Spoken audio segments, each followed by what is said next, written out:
My blog the challenge. এ দেখুন আমার পিছনে একটা গরিব, একে আমরা ঘরে ঢুকে জামা কাপড় পরিয়েছি, ঠিক আছে?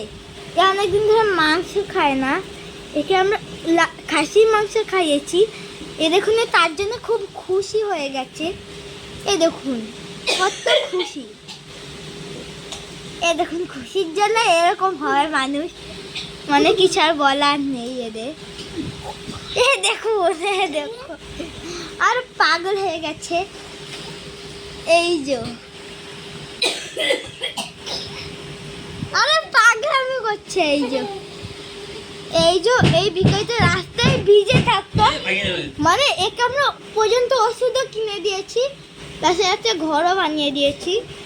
হ্যাঁ, এই যে একটা ঘর বানিয়ে দিয়েছি, মানে এ আমাদের ঘরেই ভাড়া আছে এখন।